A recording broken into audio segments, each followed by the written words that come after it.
I want you to picture the one rule you probably, well, the one rule you think you know about black holes. Oh, the golden rule. Right, the absolute golden rule of astrophysics, the one that gets drilled into us from childhood, usually right around the time we uh, learn the planets in the solar system. Yeah, that a black hole's gravity is so intense, so overwhelmingly powerful that absolutely nothing escapes it. Exactly. Not even light. It's the defining characteristic for most people. I mean, it's the ultimate cosmic point of no return. The universe's trapdoor, you cross the event horizon and you're gone. The story ends. Right, the story ends. And it's a fact that feels as solid as gravity itself. If you read a textbook or, watch a sci-fi movie or go to a planetarium, that is the headline. Absolutely. But as we've been pouring through the stack of source material for today's deep dive into the source material, keep hitting this wall. What if that fact, the idea that black holes are just these dark, silent graves, relies on a childishly narrow definition of what light actually is? Yeah, that's the core of it. Right. Like, what if the universe is doing something far more brilliant and we've just been looking at it with blinders on, all because of how we were taught in, like, fourth grade? Well, we are looking at a fundamental paradigm shift today. I mean, it's a profound reframing of how we understand the basic architecture of the cosmos. It really is. The source we are examining, it's called the Gertsenshtein gate. How light escapes the black hole, it isn't merely suggesting a slight modification to relativity. It is aggressively challenging the vocabulary we use to describe reality itself. Okay, let's pull the lens back for a second and just look at the mission of this text. The author is attempting to completely dismantle the conventional wisdom you might have about black holes. Tearing it down to the studs. Tearing it all down. And they are doing it using physics that have technically been around for decades, but applying them in ways that force us to throw out the comfortable, oversimplified shortcuts. Right. We are going to examine the violent heart of a collapsing star. We have to completely redefine the nature of a photon. Which is huge. Huge. And we are going to explore the actual mechanics of this phenomenon called the Gertsenshtein gate. Which is where things get, mathematically and conceptually, very dense. But the ultimate goal of this text is to demonstrate why black holes are not dark, silent voids, but rather brilliant communicative conversion furnaces. Conversion furnace. Conversion furnaces. I can't get that phrase out of my head. It's so vivid. But before we can explain how light escapes a black hole, we have to start at the absolute foundation, right? We do. We have to completely redefine light itself. Because according to this source, we have trapped light in a prison of our own making. The text argues that we've mistakenly reduced the concept of light to only visible photons, the colors we can see with our eyes. Red, orange, yellow, green, blue, indigo, violet. Exactly. The classic ROYGBE spectrum. Which, historically makes perfect sense. Human beings evolved to rely on optical sensory input. Our entire early understanding of physics was based on what we could observe with the naked eye. Or eventually through glass lenses, yeah. Yeah, right. Telescopes and microscopes. So when we say light, the human brain immediately pictures a flashlight or a light bulb or the sun. But the text has this line, and it says ROYGBV is, quote, only the visible robe, and goes on to state that the photon is, quote, not the prison house of light. It's very poetic. I appreciate the poetry, but we need to break down what that actually means in a physical sense. Yeah. It's acknowledging the photon is real, that it is an electromagnetic form, but saying it's not the totality of what light, with a capital L actually is. Right. So let's step outside that optical bias for a minute. The text provides a much broader field law definition. It defines light, again, capital L, as radiance. Radiance. Oh, yeah. It defines it as field motion, energy-bearing propagation, signal, information, and translation through the causal order. Wait, I want to stop you right there because you just threw a lot of really heavy physics terminology out. Right. We need to unpack it. Translation through the causal order. Yeah, that's a big one. If I'm listening to this, I know what cause and effect is, right? A drop of glass, it breaks. Mm-hmm. But what does causal order mean in the context of astrophysics? Well, in physics, the causal order is the absolute rule book for how different parts of the universe communicate with each other. It's the structure of space-time that determines what events can affect other events. Okay. So imagine a vast, completely quiet pond. If you throw a stone into it, the ripples travel outward at a specific speed, right? Yeah. A leaf floating 10 feet away won't know you through the stone until the ripple actually hits it. The ripple is the cause traveling through the medium. Right. The leaf is just sitting there until the ripple says, hey, move. Exactly. In the universe, Nothing, no signal, no force, no information can travel faster than the speed of light. That speed limit is the causal order. It dictates how the universe knows what the rest of the universe is doing. Okay, so the ripple on the pond is the, quote, energy-bearing propagation. It's carrying the energy of the stone's impact outward.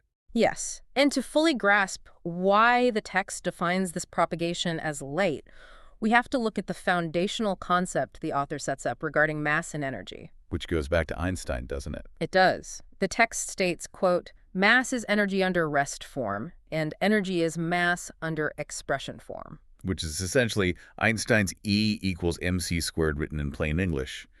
Energy equals mass times the speed of light squared. They are basically interchangeable. Interchangeable, yes, but the text really emphasizes the state of being. Mass and energy are not two separate, unrelated things existing in a vacuum. Right. They are two states of the exact same underlying reality. Mass is energy taking a rest. Energy is mass expressing itself, moving, acting, propagating. Okay, that makes sense. Mass is the resting state. Energy is the active state. And the crucial mechanism that allows them to shift back and forth. The text tells us, quote, the field is the converter. Yeah, the quantum field, the gravitational field, the electromagnetic field. These aren't just empty stages where things happen.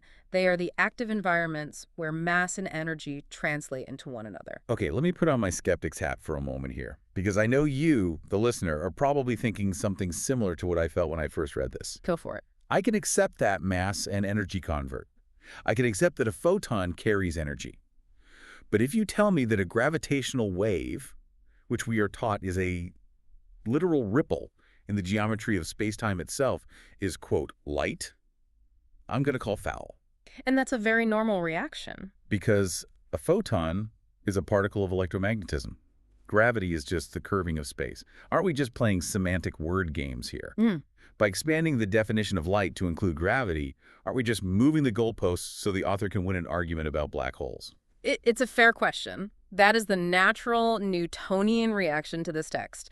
We are taught to put gravity in one box and electromagnetism in a totally different box. Yeah, they don't mix.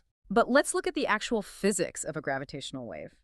When two black holes collide, they send out gravitational waves. What are those waves actually doing? Warping space. They are physically stretching and squeezing space-time. That takes immense, almost incomprehensible energy. The text explicitly points out that gravitational waves carry radiative energy. They carry information about the masses that collided. Oh, I see. So they are throwing a massive stone into the pond, and the ripples are traveling outward through the causal order. Correct. And if light, capital L, is fundamentally defined by the physics of energy-bearing propagation as a signal, as information traveling at the universal speed limit to inform the rest of the universe that an event happened. Then it fits the definition perfectly. Yes, then gravitational waves absolutely mathematically belong to the kingdom of light. It is not a semantic trick. It is a classification based on fundamental behavior rather than human sensory limits. I'm trying to think of a way to ground this for the listener. It feels like we spent our whole lives defining vehicles as things with four wheels that drive on asphalt. I like this. And we're very strict about it. You know, a Honda Civic is a vehicle. A Ford truck is a vehicle. And then this text comes along, points to an airplane and a speedboat, and says, hey, those are vehicles too. And our instinct is to reject it. Exactly. Our instinct is to say, no, they aren't. They don't have tires and they don't drive on roads. But the text is arguing that the purpose of a vehicle is transportation. The medium, whether it's asphalt, water, air, is secondary. Right. The mechanism, wheels, propellers, jet engines, is secondary. If it transports mass across space, it belongs to the category of vehicle. That is a much better way to frame it. And the irony is the scientific community already accepted this exact logic a century ago with the electromagnetic spectrum. Oh, really? How so? Well, we just haven't fully applied it to gravity yet. But think about radio waves or Yeah. microwaves or X-rays. Right, yeah. We accept that radio waves are part of the electromagnetic spectrum. My Wi-Fi router is pumping out electromagnetic radiation right now. And you can't see it. No, I can't see it. It doesn't look like the light bulb in my lamp. But nobody argues that Wi-Fi isn't part of the electromagnetic family just because it doesn't fall into the ROY-GBV rainbow. Exactly. Because we understand that our biological eyes are not the ultimate arbiters of physics. Yeah. Our eyes evolved to see the specific wavelengths of light that our sun puts out most abundantly and that penetrate our Earth's atmosphere easily. That's it. It's just an evolutionary quirk. It's an evolutionary quirk, not a fundamental law of the universe. The universe is already telling us that visible color is not the whole of light. So the text poses the question. Once you accept that information-bearing cause and radiative energy are the true markers of light, why would you arbitrarily exclude gravitational wave light? Because they both travel at the speed of light. Both travel at the speed of light, both carry energy, both propagate causality. Okay, I'm with you. We've broken out of the photon prison house. We are accepting that gravitational waves, these literal ripples of space-time, are a form of light because they propagate energy and information. Good. But this brings us to the next massive hurdle in the source material. Because even if we agree to call them both, light, gravity, and electromagnetism are still treated by physicists as completely different fundamental forces. They are. You can't just say they are the same thing and expect a Nobel Prize, which brings us to the actual title of the text, the Gertsenshtein gate. This is where we transition from conceptual reframing to hard demonstrable physics. The text is very aggressive in its stance here. It states that the Gertsenshtein effect is not some trivial, mathematical footnote. It calls it the translation gate, right? Yes, it is the crucial translation gate between these two forces. Okay, let's break down the what and the how here. Because if I just read the textbook definition of the Gertsenshtein effect, it says something like, in the presence of a background magnetic field, an electromagnetic wave can convert into a gravitational wave, and a gravitational wave can convert into an electromagnetic wave. Yes. Michael Gertsenshtein published this in a Soviet physics journal in 1962. 1962. So this isn't even new math. Not at all. And he published it during a time, I should add, when physicists were deeply compartmentalizing these forces. General relativity dealt with massive things in gravity. Quantum mechanics and Maxwell's equations dealt with small things, and electromagnetism. They didn't mix. They did not. The text notes that textbooks still introduce gravity and light in, quote, childish separate boxes, sealed off kingdoms that never interact. So how do they interact? I need to understand the mechanism. In a previous read-through, I tried to think of it like a cosmic currency exchange. Okay, let's hear it. So you have dollars, which represent electromagnetic radiation, and you have euros, representing gravitational radiation. Normally, in your day-to-day life, you treat these as totally separate. I can't put a euro into a vending machine in Ohio. Right. They are sealed off. But the magnetic field acts as the bank. You walk into the bank, hand over your gravitational waves, and the bank hands you back electromagnetic waves. The Gertsenshtein gate is the exchange rate. Well, the currency exchange is a decent metaphor for the concept of translation, but it completely fails the listener on the actual mechanism. Ouch. Fair enough. Why does it fail? Because it leaves the magnetic field as a magical black box. Let's look at the physics of how the tellers in your bank are actually doing their jobs. Please do, because I am genuinely struggling to picture how a ripple in empty space literally becomes a glowing photon. So I want you to imagine space-time, right? But not as an empty void. Think of it as a very tight physical fabric, like a drum skin. Okay, a drum skin. I'm picturing it. Right. Now imagine a very strong, completely static magnetic field permeating that space. You can visualize those magnetic field lines as perfectly straight, taut guitar strings. Guitar strings just resting on the drum skin. Pulled incredibly tight across it, yeah. So now a gravitational wave comes propagating through this space. What does a gravitational wave do? It squeezes and stretches space. It physically squeezes and stretches the drum skin. As the space itself rhythmically compresses and expands, it forces those taut guitar strings, the magnetic field lines, to compress and expand with it. Oh, because they have to. They exist in that space. You have no choice. The space they occupy is changing shape. So the gravitational wave effectively plucks the magnetic strings. Exactly. It plucks them. And what happens when you perturb or vibrate a magnetic field? According to Maxwell's laws of electromagnetism, a changing magnetic field induces an electric field. Oh, wow. And an oscillating electromagnetic field is, by definition, an electromagnetic wave, a photon. Wow. Okay, that actually makes so much sense. The gravity isn't magically turning into light out of nowhere. The gravity is physically shaking the magnetic field, and a shaken magnetic field bleeds off photons. It bleeds off photons, and it works in reverse, too. Really? Yeah. An intense electromagnetic wave, a massive influx of photons passing through a static magnetic field, will perturb the stress-energy tensor of the space, inducing a tiny ripple in space-time itself, a gravitational wave. So the forces are actually coupled. They are coupled. The Gertsenshtein gate isn't magic. It is the physical consequence of space-time geometry interacting with electromagnetic fields. This is why the author uses the word answer. You speak in gravity, you shake the field, and the universe answers in electromagnetism. Right. But it requires that magnetic field background to act as the medium, the translator. That is why the text is so critical of the sealed-off kingdoms approach. The field is the converter. The universe isn't compartmentalized like our textbooks are. Mass and energy convert. Electromagnetic fields carry stress energy, and because they carry stress energy, they gravitate.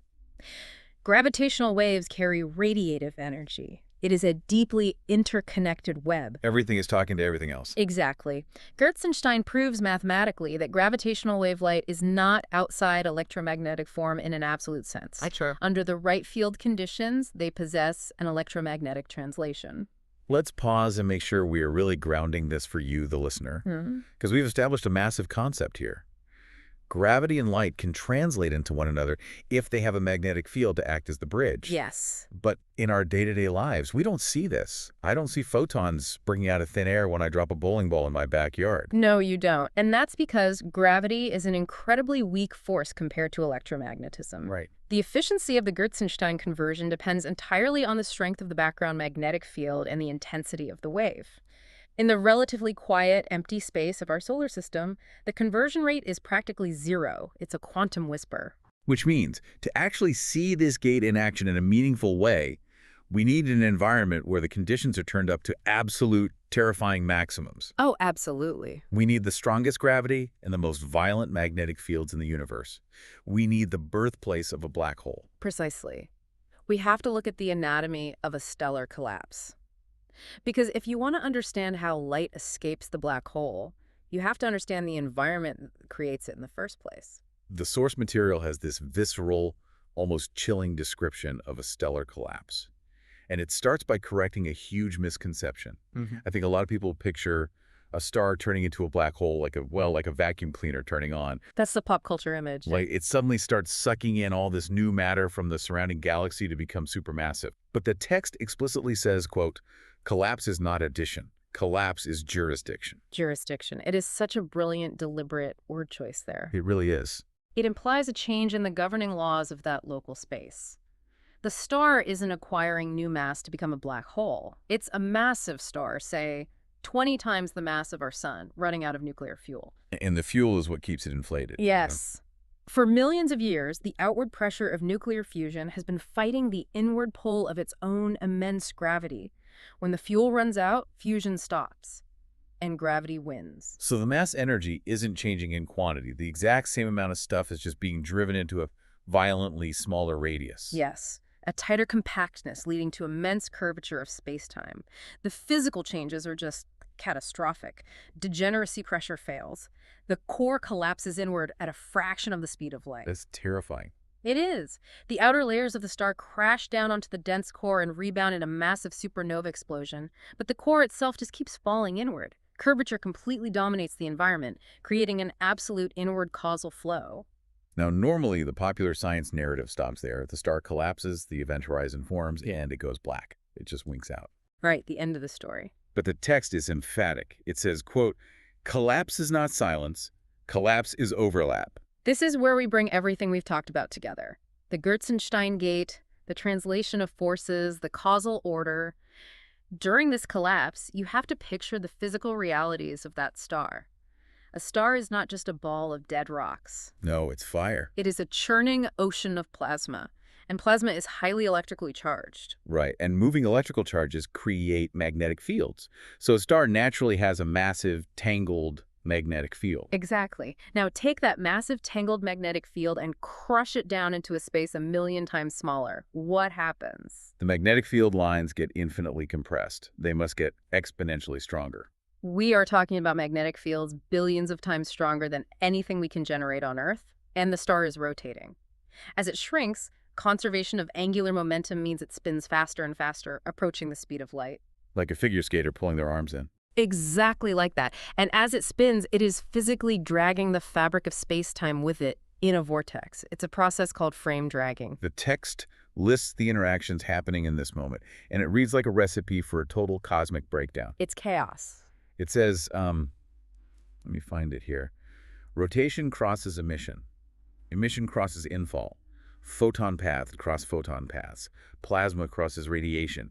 Magnetic fields cross waves. Curvature crosses everything. And critically, gravitational radiation crosses electromagnetic field structure. It is the ultimate extreme environment. The text calls it a conversion furnace. And in this furnace, Gertsenshtein conversion is no longer a tiny quantum whisper. The drum skin of spacetime is being hammered with unimaginable violence by the gravitational waves of the collapsing mass. Right, the stone in the pond is now a boulder. A mountain. And those magnetic strings resting on the drum skin, they are pulled tighter and packed denser than anywhere else in the universe. So the gravity is physically thrashing these ultra-compressed magnetic fields, sparking an absolute flood of electromagnetic radiation. Collision is not optional, as the author states. The categories of gravity over here and light over there, they completely break down. Because they're overlapping. The massive amount of energy involved in the stellar collapse isn't just disappearing. The former stellar body is actively translating its mass energy into gravitational wave, light, electromagnetic radiation, plasma glow, and spin. I want to really dig into this idea of the ledger, because the text breaks down exactly what happens to the material falling in. It says some becomes mass, some becomes spin, some becomes heat before crossing, some becomes radiation, some becomes gravitational wave signal. It's a cosmic accounting system. Yes. It's like the universe is an accountant desperately balancing the books during a corporate merger. Nothing is lost, it's just reassigned to a different department. That is the perfect way to view it. The universe's mass energy ledger must balance. The black hole is not a mute grave where matter simply ceases to exist. It is a highly efficient converter. Once you have this extreme rotation, dense plasma, and magnetic violence, the logic of Gertsenshtein conversion isn't exotic anymore. It is the mandatory natural consequence of the environment. The black hole system is emitting itself through conversion. Okay, so we've built the furnace. We see the chaotic blender of the collapse, the massive magnetic fields translating gravity into photons. But this brings us to the core tension of the entire deep dive into the source material. The big question. The absolute central thesis of the source material. How do we actually see this system if it is a black hole? And the gravity is so strong that the escape velocity is faster than the speed of light. How is there a glow that we can observe from Earth? This is the moment we have to confront the classic rule head-on. The rule that says nothing, not even light, escapes the event horizon. And I want to be very fair to the text here, because the author doesn't just, ignore relativity. They don't deny the basic math of the event horizon. They aren't rewriting Einstein. The text explicitly concedes this. It says, quote, ordinary photon paths from after crossing the event horizon do not return outward to the outside observer. It literally says, quote, nobody has to deny that. Because if a photon is emitted inside the event horizon, it is heading toward the singularity. Space is curving inward so drastically that every possible direction points down. That photon is not getting out. The text agrees. So then what's the catch? Here is the pivot, and it requires a complete shift in how we visualize the boundary of a black hole. The text argues that we have misunderstood what the horizon actually is. It states that the event horizon is not a, quote, denial of cause. It is not a material wall or a steel shell wrapped around the singularity. Right. It defines the horizon as a, quote, causal threshold inside a larger causal system. A causal threshold, that is the key phrase. Think back to our earlier discussion about the causal order, the pond, the ripples. The horizon is a boundary line for a very specific type of interaction. Ordinary photons trying to return outward from the inside. But the horizon does not shut down the causal system of the universe surrounding it. Meaning the black hole still interacts with the outside world. Yes, the black hole still possesses mass. It still possesses spin. It still possesses charge. Those properties continue to exert immense influence on the universe outside the horizon. So because the black hole is still pulling on the space around it, it remains, as the text says, causally legible to the outside observer. We can read it. We can read it. The text provides a massive list of how the black hole remains legible, and it's critical we walk through these because it completely destroys the idea of a dark, silent void. Okay, let's walk through them. The system is legible through gravitational wave light. It is legible through accretion, through lensing, through redshift, through plasma dynamics, through magnetic structure, through orbital behavior, and ultimately through horizon field translation. Let's talk about accretion first, because I think everyone who has seen the movie Interstellar has an image in their head of that huge glowing ring around a black hole. The gargantua black hole, yeah. Exactly. The text explicitly states, quote, "The accretion disk is not decoration. It is matter responding to the black hole's mass, spin, and geometry." It's not just a halo painted on for special effects. The accretion disk is physical matter gas, dust, shredded stars caught in the gravitational pull, swirling around the horizon at immense speeds. And as it swirls, it gets hot. Unbelievably hot. As this matter compresses and experiences friction, it heats up to millions of degrees, emitting brilliant X-rays and visible light. That light is a direct, causal witness to the mass and geometry of the black hole. You are seeing the effect of the hole. And lensing, that's another big one. When a black hole passes in front of a background galaxy, the immense gravity bends the light of that distant galaxy, warping it into a ring or a smear. Exactly. Photon paths bend because the geometry of space-time is acting. Plasma heats up because the field is acting. Magnetic structures form towering jets that shoot out from the poles for thousands of light years because the system is acting. Even the stars in the center of our own Milky Way, right? Right. Stars orbit an invisible center point at the heart of our galaxy because gravity is acting. This is what the text calls causal witness. Here is where I really need to push back. Yeah. I am trying to put myself in the shoes of an astrophysics student listening to this, and I hear all of that. Okay. I understand that the accretion disk glows. I understand that gravity bends background light. But the author repeatedly uses the phrase, light escapes. They say, light testifies at the boundary. They dare? But if the accretion disk is outside the horizon, and the bent light is outside the horizon, and the ordinary photons from the inside aren't crossing back over, aren't we still fundamentally blind to the inside? It feels like a paradox, doesn't it? It does. How can the text claim light is escaping the black hole if the stuff inside never crosses back out? That is the most challenging conceptual leap in the entire text. Yeah. It requires us to completely discard the idea of a black hole as just the dark singularity inside the horizon. Wait, what do you mean? The Newtonian shortcut is to look at a black hole and say, there is a dark ball and then there is some bright stuff falling onto it. They separate the object from its environment. The text asks us to view the black hole as an entire unified event system. Okay, an event system. The observer doesn't need after-crossing photons leaking outward like a faulty lamp to know the hole is there or to know what fell into it. The boundary field itself is translating the mass energy into an observable signal. I see. Think about the ledger again. If a star falls into the black hole, the energy of that star doesn't just vanish from the universe's accounting books. It is translated. The mass of the hole goes up. The mass of the hole increases, which immediately alters the gravitational field outside. The spin of the hole increases, which twists the space-time outside further. So the system is speaking through what it bends, collides, and converts. We aren't waiting for a literal photon to crawl back out from the depths. We're reading the translation of what went in on the surface of the boundary. Exactly.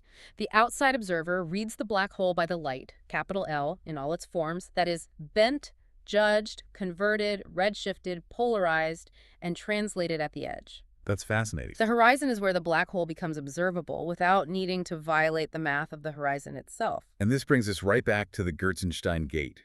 Because under those intense conditions right at the boundary, where the magnetic fields are strongest and space-time is most warped, the gravitational wave light that does propagate outward from the event system can actually be translated back into electromagnetic form. Yes, exactly. The gravitational waves carry the information about the collapsing mass or the colliding singularities outward. They pass through the immensely powerful, twisted magnetic fields of the surrounding plasma. The guitar strings. The guitar strings. And as they do, via the Gertsenshtein effect, that gravitational radiation shakes the magnetic strings and answers in electromagnetic form.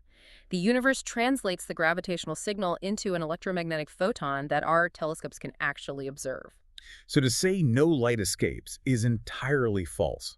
It's like staring at a giant glowing neon sign, but because the light is coming from electrified neon gas instead of a traditional incandescent light bulb, you just cover your eyes and claim you're standing in the dark. It is a profound failure of categorization. The The text demands we open our eyes to the neon sign.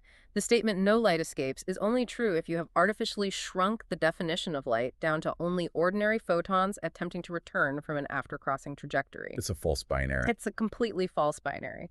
A black hole is not pure invisible nothingness, nor is it an ordinary star. It is a mass energy ledger being actively translated into signals we can measure. The text summarizes this with a sentence that honestly gave me chills when I read it. A black hole is not seen because darkness speaks.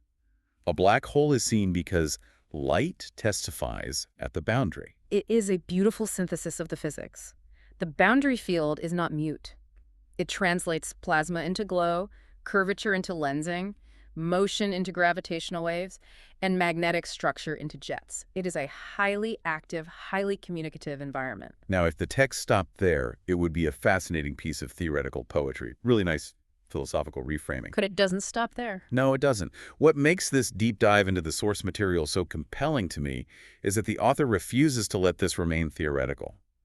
The final section of our source material issues a direct, almost aggressive call to action regarding modern scientific literature. It does. It forces us and the scientific community to update our homework. And this is vital, because a common and very valid listener objection to everything we've discussed so far would be, okay, this sounds mathematically plausible, but isn't it just math? Have we actually observed this? All right, how do we know this translation is real? Exactly. Yeah. But the text moves the discussion from a philosophical debate about definitions directly into observable contemporary astrophysical science. The author specifically calls out the timeline. They admonish the reader not to stay stuck in the old Newtonian shortcut. They say, look, Gertsenshtein started this theoretical math in 1962. We've been sitting on it for decades. But don't stop there. Right, don't stop there. The text explicitly directs us to look at the research from 2023 and 2025. Which is where the real breakthrough happens. The text points to an explosion of modern studies. It mentions specific research into photon-graviton mixing in curved space-time. Yes. It references detailed mathematical modeling of gravitational wave to electromagnetic conversion, magnetic field translation in extreme gravity, curved space-time corrections, and critically, the actual astrophysical application of these theories. That's the key, the astrophysical application. I want to spend some real time on this because it's easy to just list those concepts off. Let's talk about photon-graviton mixing in curved spacetime. What are physicists actually doing in these 2023 and 2025 papers? Well, in classical 1960s physics, the Gertsenshtein conversion was viewed as a flat space phenomenon. You have a flat void, a magnetic field, and a wave. Simple enough. But black holes don't exist in flat space. They are the absolute definition of curved spacetime. The recent studies from 2023 tackle how this mixing happens when the very fabric of the drumskin is warped into a deep funnel. So how does the curvature change things? It acts as an amplifier and a lens.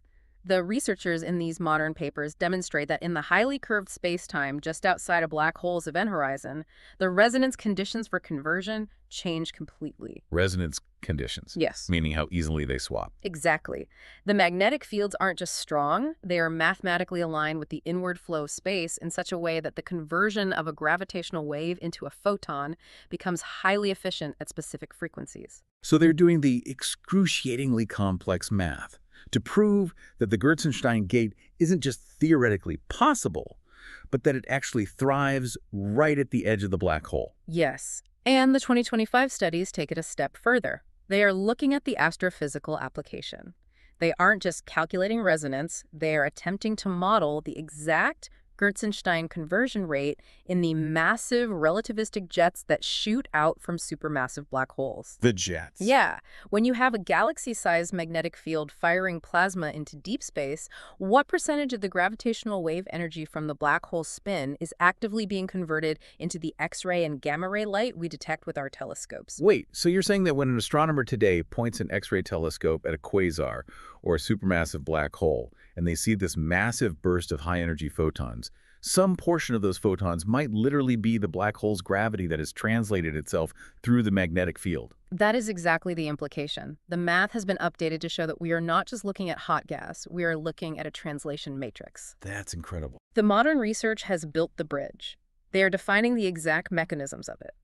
As the text argues, The modern physics of 2023 and 2025 is, quote, the reason you do not get to pretend photon light and gravitational wave light are dead separate kingdoms. It makes it tangible. We have actual instruments like the Event Horizon Telescope, which famously gave us the first images of the black holes in M87 and the center of our own galaxy. Oh, right, the blurry orange donut. Yeah, the blurry donut. Yeah. When we look at those glowing orange donuts of light, we are looking directly at the causal witness. We're seeing the mass energy ledger balancing itself in real time. Precisely. It completely validates the central claim of the text. Newton's math fails here. You cannot understand a black hole by just calculating the mass and drawing a dark circle. Well, it's too simple. Way too simple. You need Einstein's relativity for the gravity and Maxwell's electromagnetism for the translation.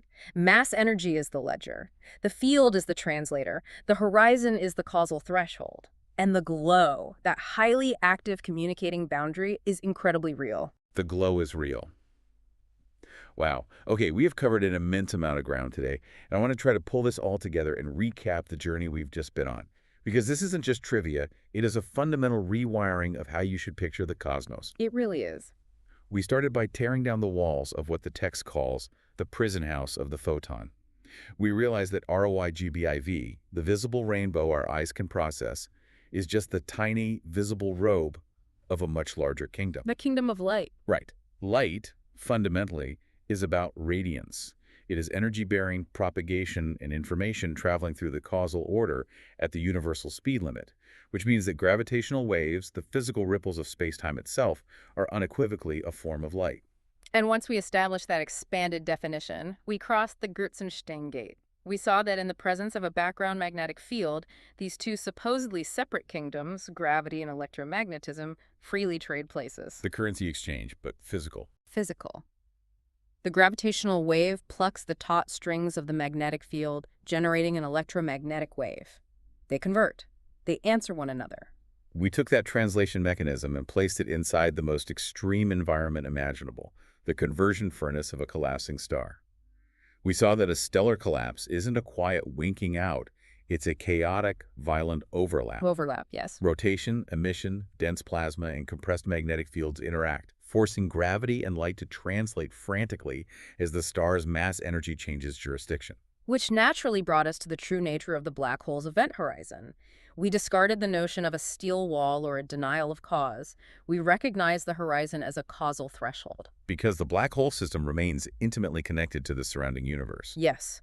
It speaks through its accretion disk, its lensing, its redshift, and critically, through the gravitational wave light that propagates outward and translates into electromagnetic form. It is an entirely legible system, provided you know how to read the translation, which is why the author demands we look at the modern science from 2023 and 2025.